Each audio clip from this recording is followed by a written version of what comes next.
आज हम बात करेंगे एक ऐसे रसायन की जो thermal power plant, refrigeration system और कई उद्योगों में बड़े पैमाने पर इस्तेमाल होता है। उसका नाम है अमोनिया। अमोनिया का रासायनिक सूत्र है NH3। इस वीडियो में हम जानेंगे अमोनिया क्या है, इसके खतरे क्या हैं और खुद को सुरक्षित कैसे रखें।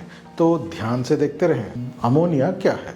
यह एक रंगहीन गैस है जिसमें बहुत तीखी और दम घोटने वाली गंध होती है। अमोनिया दो रूपों में पाई जाती है। पहला है एनहाइड्रस अमोनिया, यानी वह गैस या तरल जिसमें पानी बिल्कुल नहीं होता। यह सबसे खतरनाक रूप है। दूसरा है अमोनिया घोल, यानी पानी में मिला हुआ अमोनिया, जिसे एक्वा अमोनिया भी कहते हैं। एक जरूरी बात, अमोनिया की गंध आपको 5 से 50 ppm पर आती है, लेकिन लंबे समय तक रहने के कारण आपकी सूंघने की क्षमता कम हो जाती है। इसलिए केवल गंध पर निर्भर मत रहिए। अब हम बात करेंगे अमोनिया के भौतिक गुणों के बारे में। पहली बात है बॉइलिंग पॉइंट। अमोनिया का बॉइलिंग पॉइंट है -33.35 डिग्री सेल्सियस। इसका मतलब सामान्य ताप पर यह तुरंत गैस बन जाती है। दूसरी बात है विस्तार का अनुपात या फैलता कितना है। जब तरल अमोनिया गैस बनती है तो वह 700 गुना फैल जाती है, यानी 1 लीटर तरल अमोनिया से 700 लीटर गैस बनती है। यह कितना खतरनाक हो सकता है आप सोच सकते हैं। तीसरी बात है वेपर डेंसिटी। अमोनिया की वेपर डेंसिटी 0.6 है, यानी यह हवा से हल्की है और ऊपर की तरफ उठती है। और चौथी बात, अमोनिया पानी में अत्यधिक घुलनशील है। यह एक महत्वपूर्ण गुण है जो आपातकाल में काम आता है। साथियों, स्वास्थ्य पर असर सबसे पहले समझना जरूरी है।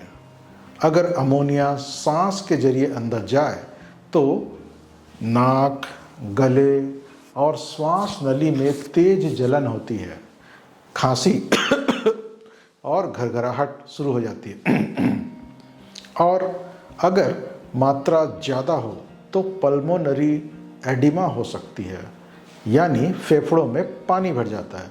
यह जानलेवा स्थिति है। और ध्यान दीजिए, इसके लक्षण कई बार घंटों बाद भी आ सकते हैं। इसकी जीवन के लिए तुरंत खतरनाक सीमा, जिसको हम IDLH बोलते हैं, वह है 300 ppm, यानी अगर हवा में अमोनिया की मात्रा 300 ppm से ज़्यादा है तो बिना सुरक्षा उपकरण के एक पल भी रुकना खतरनाक है। अब हम बात करते हैं स्वास्थ्य खतरों के विषय में, त्वचा और आँख के विषय में। अगर अमोनिया आँखों में लग जाए तो गंभीर जलन होती है, कॉर्निया को नुकसान पहुंचता है और स्थायी रूप से अंधापन भी हो सकता है। यह बहुत गंभीर मामला है। अब बात करें त्वचा की। अमोनिया एक संक्षारक पदार्थ है।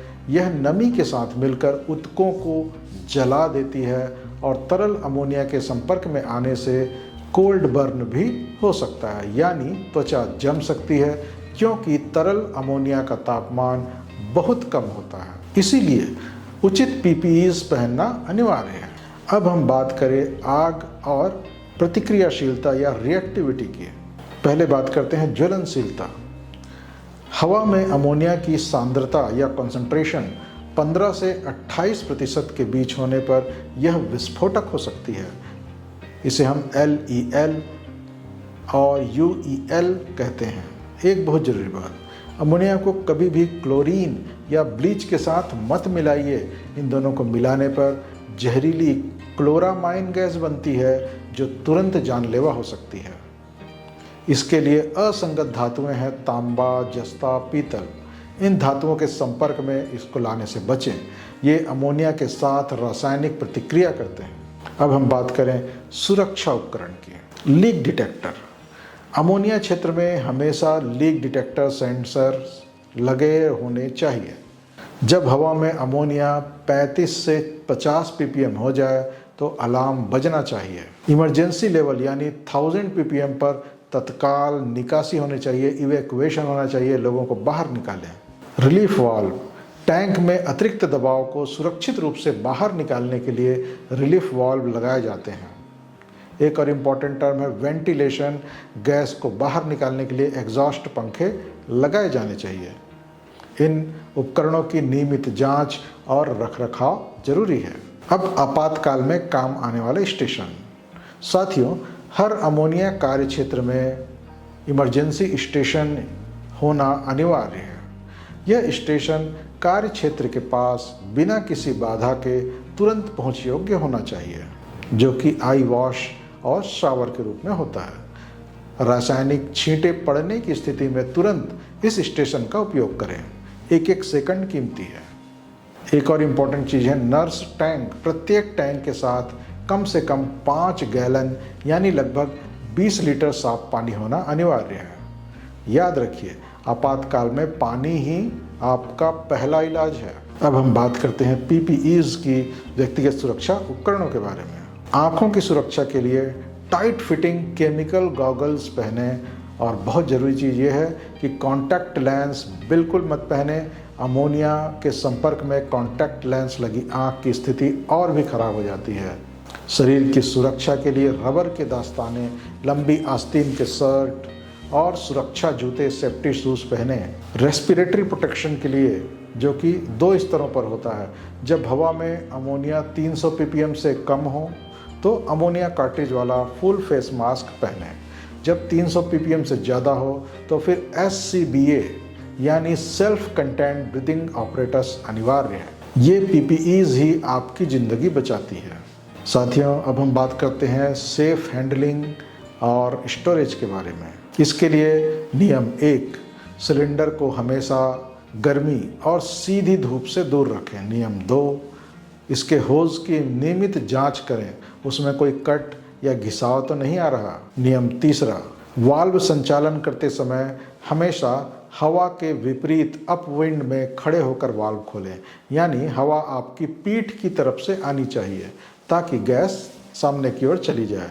नियम 4 और बहुत ज़रूरी, अकेले काम मत करें, हमेशा बड़ी सिस्टम में काम करें। आपके साथ एक सहयोगी हमेशा होना चाहिए। अब हम बात करें आपातकालीन प्रतिक्रिया का प्रोटोकॉल। अगर अमोनिया लीक हो जाए तो क्या करें?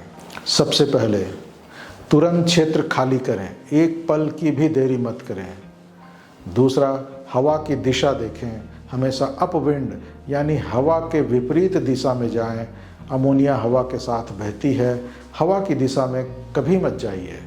गैस के बादलों को नीचे बैठाने के लिए पानी की बौछार का उपयोग करें। पानी अमोनिया को अवशोषित करता है। एक बड़ी चेतावनी, तरल अमोनिया पर सीधे पानी कभी मत डालिए, इससे स्थिति और खराब हो सकती है। अब हम बात करें फर्स्ट एड की, तो आँख और त्वचा की प्राथमिक चिकित्सा के बारे में जानना बहुत ज़रूरी है। पहले बात करें आँखों की। अगर अमोनिया आँखों में लग जाए तो तुरंत कम से कम 15 मिनट तक बहते पानी से धोते रहें। पलकों को ज़बरदस्ती खुला रखें, बंद मत करने दीजिए। अब त्वचा पर लग जाए तो क्या करें? प्रचुर मात्रा में पानी से धोएं।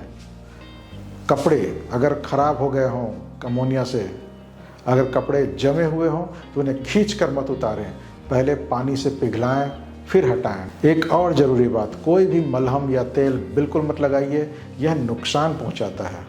श्वास के जरिए अगर अमोनिया अंदर गई हो तो पीड़ित को तुरंत ताज़ी हवा में ले जाएं। यदि सांस रुक गई हो तो फिर आर्टिफिशियल रेस्पिरेशन दें। और अगर अमोनिया मुंह के माध्यम से पेट में चली गई हो तो उल्टी करवाने की कोशिश बिल्कुल मत करें। यदि व्यक्ति होश में है तो उसे खूब पानी पिलाएं। सबसे ज़रूरी कार्रवाई, तुरंत डॉक्टर से संपर्क करें। प्राथमिक चिकित्सा केवल शुरुआती सहायता है, असली इलाज के लिए चिकित्सा सहायता अनिवार्य है। अब अगर लीकेज हो जाए तो, यानी लीक को नियंत्रित कैसे करें? तो लीकेज की रोकथाम के लिए याद रखिए, रिसाव को केवल प्रशिक्षित कर्मी ही रोकने का प्रयास करें। अप्रशिक्षित व्यक्ति इसमें हस्तक्षेप न करे। आपातकालीन संपर्क नंबर वहां आसपास लिखे हुआ होना चाहिए ताकि अमोनिया रिसाव की स्थिति में तुरंत फायर ब्रिगेड और एम्बुलेंस को सूचित किया जा सके और संबंधित अधिकारी को सूचित किया जा सके। अपने संयंत्र का फायर ब्रिगेड का नंबर हमेशा याद रखें। इसका समरी अगर हम कहें तो ये है, पहला, हमेशा पीपीईज पहने। बिना पीपीई के अमोनिया क्षेत्र में जाना सख्त मना है।